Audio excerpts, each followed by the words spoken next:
Hey, everybody, welcome back to another episode of Samp&Chance. I'm your host, Bobby Sampson. My man right beside me, Mr. Chance, Michael's Chance. How you doing, man? I'm doing well. I'm loving the sunshine. How about yourself? I can't complain, man. If this is the start of the good time weather, let it begin. Yeah, it's been a nice day. Jacket in the morning, but kind of carried it in the Yeah, afternoon. But yeah, no, we're getting there. We're getting there slowly, man. I think getting close to losing the second layer. So yeah, I can't complain. I've been wearing shorts since the beginning of April, so I'm happy with that. But yeah, man, let's talk about what we came here to talk about. Straight do it. up, Garcia versus Davis, the aftermath. I mean, we're almost a week removed, so a lot has kind of come out. A lot of is being said. There's not much that we can say that other people haven't. Yeah. But what was your take on the fight, Trans? How did you perceive it? Well, there's some good things and some bad things. There was a lot of hype. A lot of casual fans watch it. This is the second highest pay-per-view buy since Canelo Triple G won in 2018. They got 1.2 million buys, so that's good. But the casual fan was buying this at $84 a pop, which is a high pay-per-view number. So they definitely brought in the casuals and the hardcore. So that's good. They got people talking. It was on some of the mainstream sports shows, First Take, stuff like that. So that's good. Had Yeah. a nice little buzz to it. Now, did the fight deliver? No, not really. I mean, we said, we think Tank is going to win. I bet Garcia. I lost $100 on it to win as a foolish bet. I think that Garcia didn't stick to the game plan. He didn't use his size and his reach, keep him on the outside. He let him come in. When Tank gets on the inside, he knocked him down. And in round six, Garcia won it. He was fighting his fight, and then round seven, he just got aggressive, went for the kill, and body shot down and wouldn't get up. I think he should have got up and continued on myself. Just kind of disappointed in that, but I mean, overall, it was a good event. What are your thoughts? Well, I mean, there's not much I can't disagree with what you said there. Yeah, I'll say this. I think Ryan won the first round. I think his game plan was intact in that first round. yeah. I don't know If why he you, kept changing it. well, here's what I think happened, in my opinion, here. Enter the second round, he rocked him a little bit. He Yep, did hit him. And I think that anxiousness, I he think you're became right on that. anxious. I think he became very anxious and he said, "Oh shit, I have an opening. Let Mm-hmm. me start doing my thing."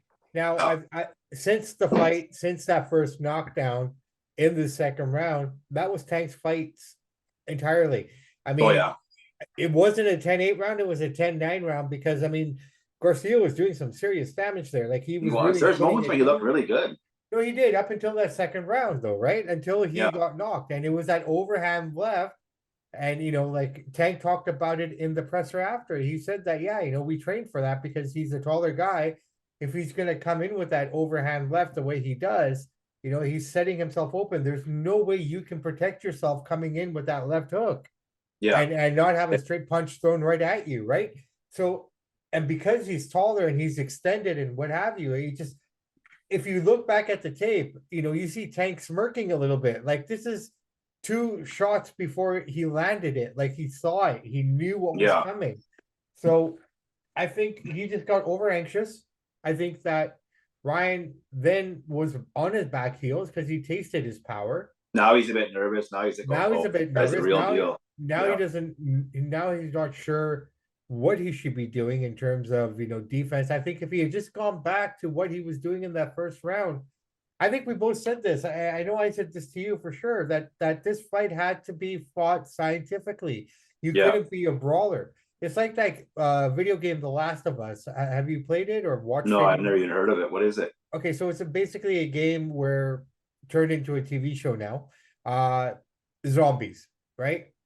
But Okay. it's not like your typical video game where you just run out there and shoot, shoot, shoot, smash that X button as many times as you can to get as many kills.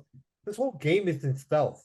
Like Oh you have wow. to play it in stealth. You can't just go buck wild in there. You'll die every time. So it's literally hiding behind boxes, hiding behind Okay. shrubbery.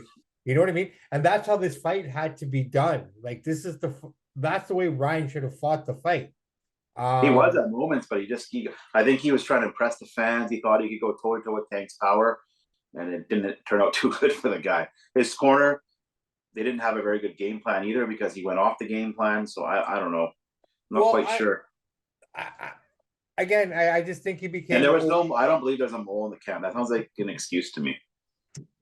Well, I I think mean, Tank is just that much better and figured out what he was doing. He read him like a book and smashed him. There was no look, mole in the camp, I don't look, think.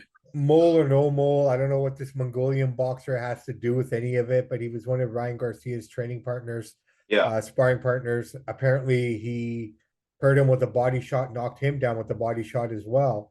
So, I mean, I don't know. Well, fuck it. I don't even want to talk about that stuff because it didn't play any role in the fight. Bottom line is very simply, Garcia came out. He did what he was supposed to do.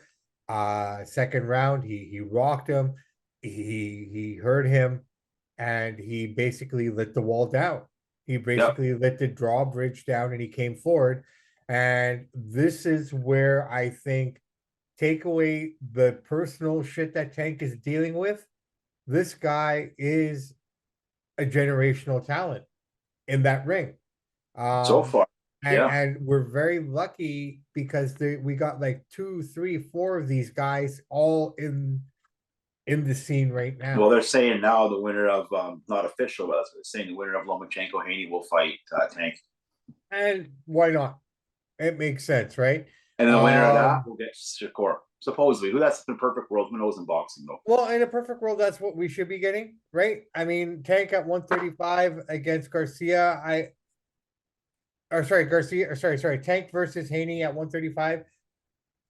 Oh man, that's a tough one. We will talk about that when that gets closer too. Mm-hmm. But ultimately, like I was saying, man, it basically he got away from the game plan and everything just kind of broke down for him. He And didn't that's know a what lack of to do. discipline too. But you know It's what a I mean. lack of discipline. Yeah, absolutely. It's just kind of like Because when he was doing his game plan, he was winning. He had the upper hand. he He did. just, But once you get rocked, you taste that power, all of a yeah, sudden everything kind of changes, right? yeah, absolutely. And I mean, if you look at the total punches here, he Davis only landed 35 out of 103 thrown. And here's the stat, man. 18 of those were to the body. Garcia threw, landed 39 of 163. Total jabs. He only threw 5 jabs that whole fight, That's it. Garcia. Tank. Yeah, 5 jabs, That's it. man. Didn't need it. No,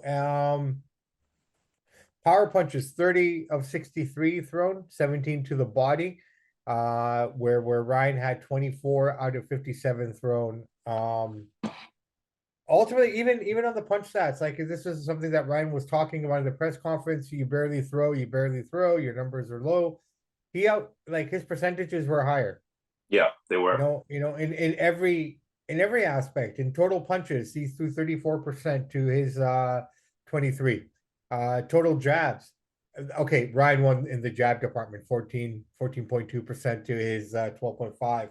But the power punches, man, 47.6% to Ryan's 42.1 total Wow. power punches. Now, let's talk about that body punch that took him down. If it was a kidney, if it was a liver shot, that is debilitating to no Mm-hmm. end, right? I've never experienced it. I've had it. Right? Okay, so what's it feel like, Chance? The wind's knocked out of you, you can barely get up. It's hard as heck. I've had it in soccer and I've had it in boxing, and it's hard to get up. But at this level, these aren't club guys like I'm sparring. These are A+ fighters, the best in the world. At that level, you got to stand up.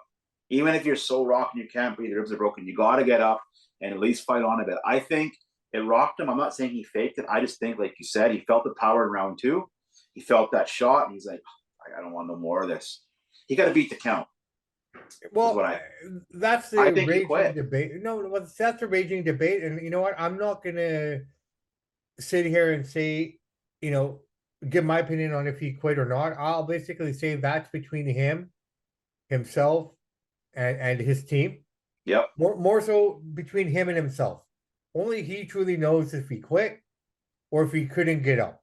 Mm-hmm. Now, that being said, that is a debilitating shot. He's not the first, and he will not be the last person in boxing to not get up from a shot like that.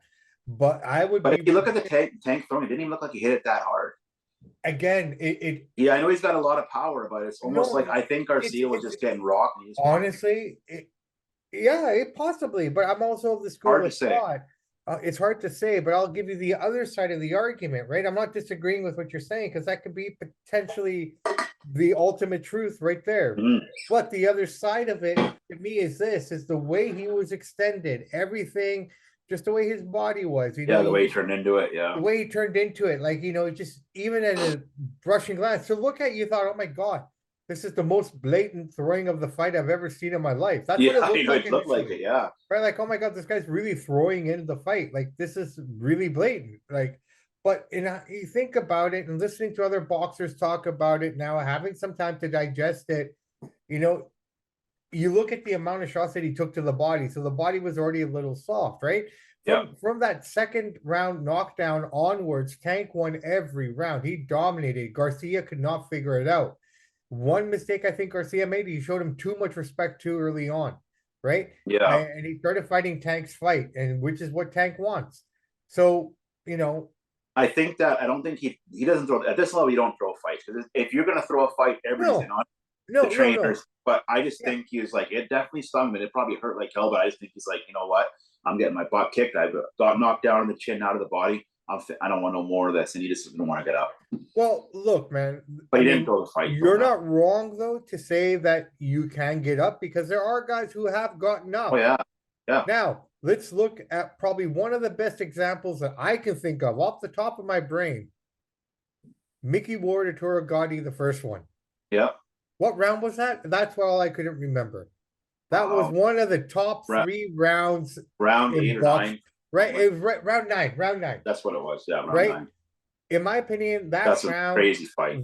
That round in particular was probably one of the top 3 best rounds in boxing ever. Absolutely. And actually, when I met Mickey Ward, I got a picture with him, but he told a story to the audience. And he said that Arturo Gotti hit him so hard in that 9th round, it shifted his brain. And now he can't see past like 10 feet of his left eye. Oh, wow. From that round. That's how hard Gotti hit him. And these guys kept going, right? It's a story that I didn't know it. He just said it to the crowd. No, but he basically got the liver shot himself. Arturo got that shot, right? Oh, yeah. He got up. Oh, yeah. He got up. Another guy who got up, I know, you know, he doesn't fight as much as he should, but Keith Thurman. Yep, Keith one-time Thurman, yeah. Right? Like, he got up from the shot as well. So it is very possible. But if you look at the way Garcia was down, very reminiscent of his mentor in Oscar De La Hoya when he took that shot from Bernard Hopkins, yep. But the only difference there was that Oscar was withering in pain. Yeah, you could see it, like, legitimately. You could see how hurt and painful that was for him. Where Ryan didn't really have that expression. He wasn't withering in pain. This is why people are questioning it. He was like, oh my God, like, you know what I mean? Just like casual about it. I almost get the feeling, like I said, he's a young lad. He's still only got 24. so much career ahead of him. This is not going to hurt him. I think good things are in store for Ryan Garcia at 140 and beyond.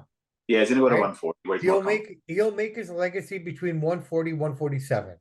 Yeah. Right? Before it's all said and done, I think this guy fights at 156 or something. Ultimately. He could. He's 5'10 and a half. So he's definitely. So he's got the size, right? Dehydration clause, do you think it played a role? He's saying it didn't. He's saying no. He signed on for all of it. But other people in his camp are saying, his father in particular, that he was weaker because of the dehydration clause. Well, probably because he wasn't, he wanted to come in at 150, 160. He couldn't. So, I mean, the advantage would have been for him. So, I mean, he lost fair and square. Even without that clause, Tank beats him silly still. After watching that, dehydration clause or not, Tank is just levels above. And when I say that, the IQ that this man possesses in that ring, both defensively, offensively, knowing where to be at all times, knowing the geography of the ring, ultimately. Yeah, he's a ring general. Yeah. The guy knows it. I think the only guy, and as much as I toot Devin Haney's horn all the time, and I don't think he gets enough respect, I really don't. Still, if you look at the pound for pound rankings, what does this guy have to do? Like, Charlo hasn't even defended those belts The rankings are all over the place, too. Right. But Charlo has not even defended his titles. And he's higher up than Haney. Who's already won them, defended them. Well, and he's undisputed. And if Haney beats Lomachenko, he's got to be top 5 pound for pound. He has to. Well, I don't know what it's going to take to get that guy in the top 5 for 5, man. He's just done everything he's supposed to do. Knock Lomachenko out or beat him really good. We'll get him up there. I think he's going to get past Lomo, but I don't think he gets past Tank, man. I But really I do. hope he doesn't get past Lomo, but I think you're right. I think he will. I hope I not. look, man, Lomo two, and I said this before, and I'll say it again. Lomo two, 3 years ago, handedly won this fight, Oh yeah, yeah, for right, sure. without question. But ever since that fateful night in New York and Teofimo Lopez and Lomachenko, that whole Speaking of Teofimo Lopez, thanks for bringing that up. Let's segue in that. Did you hear what he said today? he's leaving ESPN after this fight against Josh Taylor, right? Well, that what he said. Oh, But okay, there was something else. oh yeah, he said, and he's getting in hot water for it. He said, and if the ESPN and Top Rank want to keep the black fighters, they can keep the black fighters. He said that he dissed Andre Ward and Timothy Bradley in a production meeting one time before the last fight against Martin. Yeah. And so if he said, if you listen to the fight with Martin, as soon as I get Sting, what do you say? Bradley's like, he's hurt.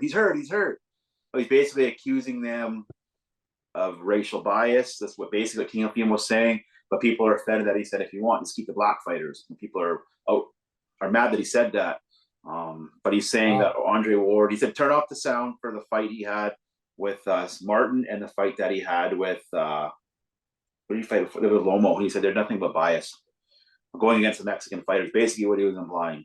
I don't think that Bradley and Ward are biased at all, but that's just what he's saying. So he got a lot of big controversy. It'll start coming out here. This happened a few hours ago. Okay, like I said, I didn't see it. Unfortunately, I was. You know what? Like I said before, I met Teofimo in Vegas. I said, "Oh, the guy's a jerk." Then you meet him, and he's such a nice guy to the fans, and then he does stuff like this. So he's just. I think a lot of it has to do with frustration, and I think a lot of it has to do with clout. But you're getting the big Okay. fights. You fought Lomachenko. You're fighting Josh Taylor. Like, what else do you want? You're getting the big fights. I mean, who do you want to fight? Ultimately, it just really kind of comes down to this ego and the pride of a lot of these Yeah, younger guys, right? Like ultimately, even in MMA, you're hearing a lot of guys complain about DC commentating or who was it against them, Makachev against Volkanovski. People are yeah, complaining that too much bias in that regards, or Michael Bisping was so biased against Kamaru Usman in the Leon fight, yeah. right? They're very Things like fighters that. are a very sensitive generation now. Was a very sensitive Well, generation, 20, right? 30 years ago, you never heard the fighters complain about, this commentator is biased against me. They lost the fight. They Yeah, just didn't dude, bother. the only commentator I ever saw get heat, the only two commentators I ever saw get heat were the ring interviewers ever. And that would have been Jim Gray, Yeah, Jim Gray out. right? And Howard Cosell. And Larry Merchant when And he Larry said, if I was Merchant. 20 years younger, I'd kick Yeah, your ass, Floyd. exactly. And Larry That was Merchant, good. right? But Yeah. you never heard anyone ever talk about commentate like the announce No. team, right? Like, okay, when you go back to watch the fight, are you listening to hear what they're saying about you, or you're watching what you did right and wrong in that fight, Yeah. right? It's just this generation, and Well, I'm they don't want you to sorry. criticize them, but that's what a commentator does. They're there to criticize you and call it as they see it. Well, look, man, this generation is It is. all It's about terrible. it's about public opinion. It's about, oh, what do you think of me? Look at me. Well, what's your opinion of me? Um, You know what? it's really, I know Tim Bradley's not biased because Pocky beat him a bunch of times, and he'll tell you, man, that guy hits hard. He's so fast. When he beat Thurman, he was commenting, man, this guy's unreally turned. Like, he was so excited for it. And that was one of his arch enemies. And so I think Bradley and Ward are some of the best, and they just call it as they see it. I don't see a racial bias with Bradley and Ward. I'd say it if I did. I don't see it. Do you with those guys? I don't see it with anybody in boxing. I don't either. I've I never mean, seen it. to be fair, like I'm just trying to wrap my head around it now, and like trying to think if I've ever heard of this. Is there anything that's ever kind of come up in my mind? There's nothing I can think of in all the years that I've watched boxing. You know, and When this Bradley is was saying he's hurt, he's hurt. TFM was saying he wasn't hurt, but to the naked eye, it looks like you are hurt. He's watching. yeah, but bro, when we were He's watching called as a season. we were talking about his last fight, right? Yeah, with Yeah, Martin. against the Spaniard. Yeah, I always call him the Spaniard.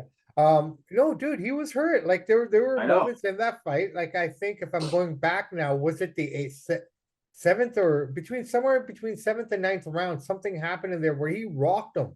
He did. He That's what he's rocked him, talking about. and he basically held on by a thread, man. I mean, fuck. Do you remember? Does Teofimo forget what he said in the corner? Can I even do this Do I still anymore? have it? Yeah, yeah. Like, come on, look at yourself, my friend. No disrespect to you. You are a good person. I think he said this. I Great to his fans, at least. Well, look, straight up, I think we just live in a culture ultimately that's on both sides. Okay. Yeah. You got people saying shit and you got people who can't handle people saying shit and Yes, can't handle what's being said.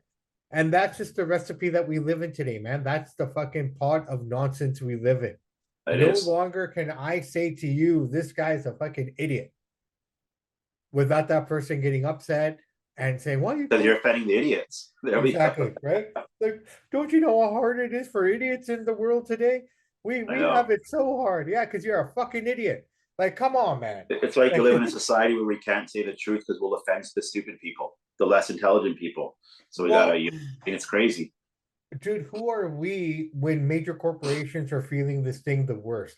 Look at what happened to Budweiser, Yeah, but like, yeah, down 17% in right? sales. Yeah, Right? For what? Because people, 1% of the population complained that your commercials are too manly and not feminine enough. Like, come on, man. Like, I know.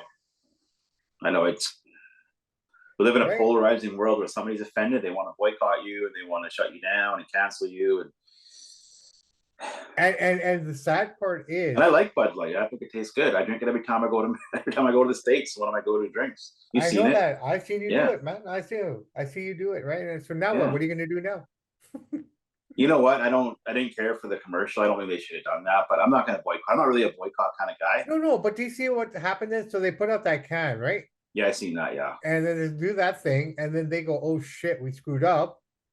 a couple So of they try. executives, a couple of managers got fired for that. Eh? Oh yeah, yeah, yeah. So oh crap, we screwed up. So what they ended up doing is coming out with another commercial, like basically it looked like they pasted all their commercials from the 80s, 90s to make this one commercial of like, the man's man working Yeah, hard. yeah, yeah. They're trying to. Yeah, yeah. Like, My right? only thing that Bud Light, I say, listen, guys, believe in what you want, but don't push your politics or agenda on anybody. Just make the beer, have some fun commercials, stay out of the politics, and avoid this stuff. I don't think Gillette tended to get into this debate or involved in it. I don't think Budweiser, Anheuser-Busch ever tended to get involved in it. I think people just pushed and pushed and pushed. But I think what people have to understand that the people pushing, if we actually open our bloody eyes, we'll see it's 1,000 people pushing against 7 billion people, I know those are not right? good odds. Right. So if we actually open our eyes as a collective, we'll see that we are bending over for about 50 people. I know it's an exaggeration, but you Yeah, know what I yeah, mean. yeah, yeah. I'm not going to boycott Bud Light. I mean, I don't drink often, but if I do have beer, I do like it. I'm not going to boycott it because of one mistake, but it definitely 70% of sales are down. So they definitely a lot of people are boycotting it. So they should know better and to do that kind of stuff. Okay, so where does this end then, man? It's I kind of think the funny. boycott, I think they'll drop for a little bit, and then people and move on. Think about it. Some of the guys that are boycotting, if you're at a baseball game or a football game, all they got is Bud Light. They like it. They're just gonna drink it. We forget and we move on. Yeah, I think yeah, it's a controversy now, but maybe some people might stick to their guns. But I think the majority was like, whatever. yeah. I All don't right. know.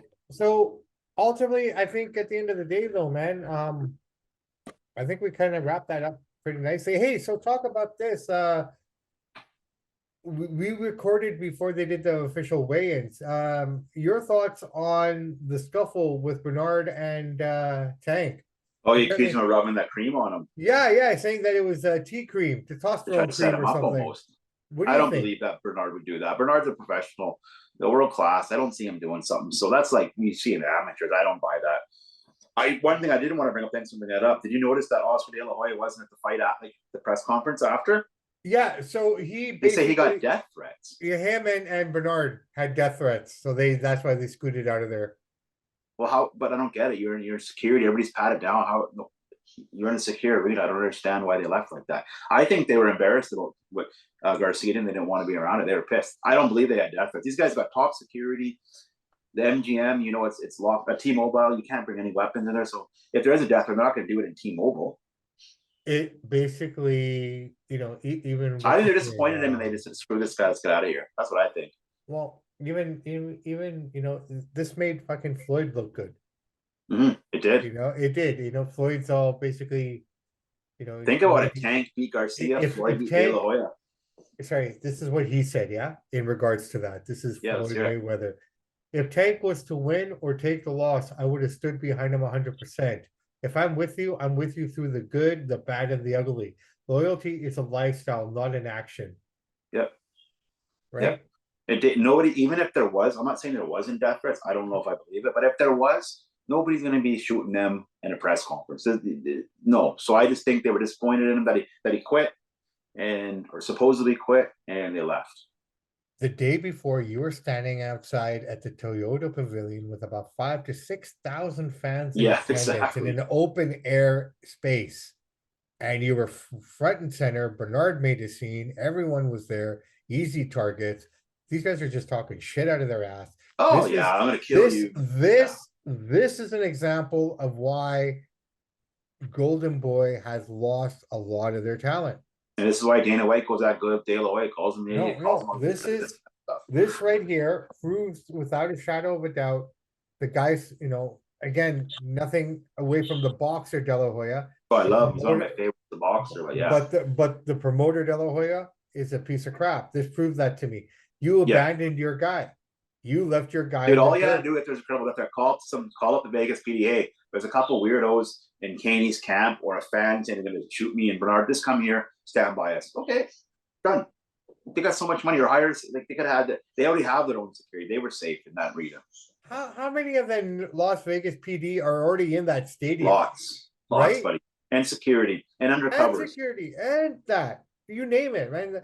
Vegas doesn't fuck around, man. No, When I was not when at it comes to fight. Plant Benavides fight, Yeah. a fight broke out in the crowd.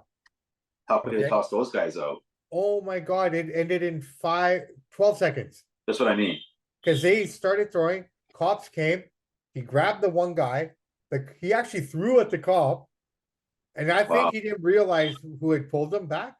Yeah. Because as he was pulling him back, the guy cocked and threw, right? Okay. Within instance, like I think it was 2 seconds within. 3, 4 Yeah. cops just showed up out of nowhere. Yeah. And there, it was gone. Right? Because if it was a credible death threat, De La Hoya would have said some crazy kook from Haney's camp threatened to kill us, or some idiot fan. Well, who was it? And who they like? It sounds like they just were like, "Oh, this is embarrassing. Get out of here. We're disappointed." That's what I think it was. And if it was a threat, nothing would have happened in that arena. No way. I have to think they just basically lost faith in their guy and took off, Yeah. That's just really, really poor. It is. That's really, really bad. If I'm De La Hoya, I'm walking away from Golden Boy, man. You mean Garcia? Or sorry, if I'm Garcia, sorry, if I'm Garcia, I would consider it, right? Like once the dust settles and everything is everything, let's kind of move on from there. And I don't know, man. I mean, ridiculous. Like, even if it was a credible threat, nothing's going to happen. T-Mobile, you got security, like you said, the Vegas PD's all over that place, and nothing's going to happen as far as guns in the arena.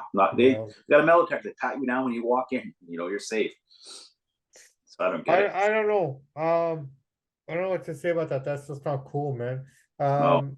So okay, so quiet weekend this week. Nothing too much going on. This is a DAZN boxing card, but nothing major. Yeah.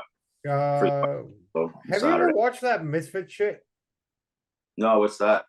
The Misfit boxing on DAZN, like all the influencer boxing. I've seen it, but I've never actually watched. Like I've skimmed across, but I've never actually sat and watched it. Yeah, the only fight that we have this weekend of note would be Sapida versus Aberdolia. Yeah, that's right. That's what I was talking about. Yeah. Is that how you pronounce that? Sorry. Yeah, that's right. Hey, Le'Veon Bell fought last week or the week before. I don't know if you were. I didn't check it out. You know what? No, I did not watch it. He's fighting again, eh? He's fighting again. He's going to keep going with it. Good for him. Good for him. Yeah, no, we're kind of going quiet here for a little bit. We don't have too. Well, a few weeks away, Lomachenko Haney, so that's going to be the one. Well, that's May 20th, May right? 20th. Yeah. So that one's coming up on May the 20th, and then let's go back. And then what? July 22nd, we got Ruiz Fury, right? No, here we got Canelo Ryder on May 6th. Oh, I forgot about that. Next weekend, sweet. Next weekend, yeah. And we got Taylor Cameron coming up as well. Lomachenko and Haney coming up on the 20th. Lopez Conklin, I'm looking forward to that fight. That's gonna be a good rewind on Teofimo's that coming up one. too, isn't he? You have Josh Taylor Teofimo, June 10th. That's coming up. Eubank versus Smith part 2. I'm looking forward to that one. And Noah Fulton. I'm looking forward to that fight, July 25th. I Yeah, don't so you have actually got some anything. big fights coming here. Yeah. July 22nd is when Tyson should be defending against Andy Ruiz.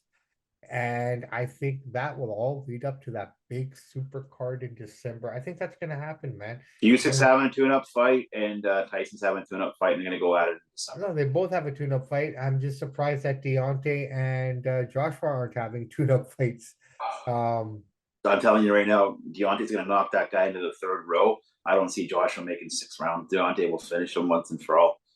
let's see, man. Let's see what happens, man. Yeah. All right, Chance, I tell you what, man, let's wrap it up here. It's too nice of a day. I want to go outside and walk around a The little bit boxing and history, this enjoy is a big some of one. it.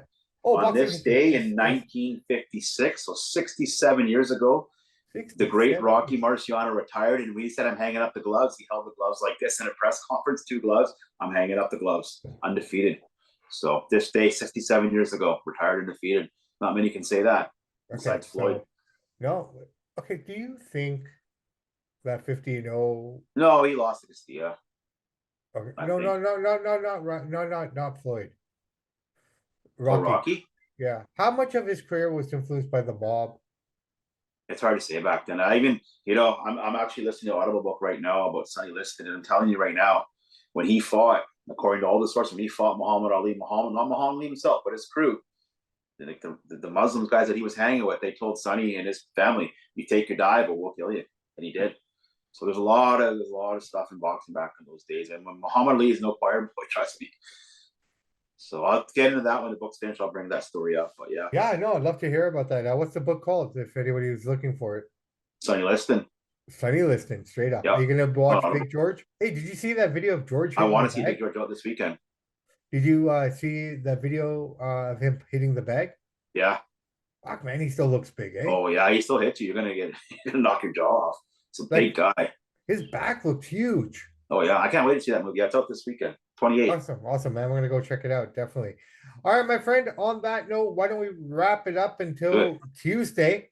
And hey, by the way, just a correction: the draft starts tomorrow night. By the way, But the NFL draft? no, the NFL draft started. Oh, the Raw draft. Oh Yeah, yeah, the NFL draft tonight. Yeah. yeah. That starts at 5. SmackDown. They're starting on SmackDown. Yeah, it starts on tomorrow night. Okay. So okay. So, anyways, just wanted to correct that because we kept saying it's You starting say on Raw, Monday, yeah. but it's actually starting on SmackDown and continuing on Raw the Monday night. No, that'd be fun. Look forward to So it. yeah. So let's hope we'll touch base on that. That's perfect. The draft will be over by then. Well, I give you a full recap of that and what our thoughts are and how we think the progress and the programs are going to run. On that note, Chance, I tell you what, man, we're going into a few days of beautiful weather. So rip out the tank top, which you already did. I'm going to go downstairs and put mine on. And let's enjoy the weather, enjoy the weekend, guys. This is probably going to be the first good, nice weekend we're having in a bit. So, guys, go out there, girls, go out there, have a great time, enjoy, drink, get fucked up, do whatever it is that you like to do. But at the end of it all, please make sure you get home safely. Make sure you have someone else to get you home. If you have kids, get home to them. And most importantly, get home so you can listen to the next amazing episode of Samp&Chance. I'm your host, Bobby Sampson. And in the words of the great AC/DC, those that like, subscribe, download the podcast, we salute you. We do salute you, Chance Michaels. And in the words of Ed Whalen, in the meantime and in between time, that's it for Samp&Chance. Everyone have a great weekend. We will talk to you on Tuesday.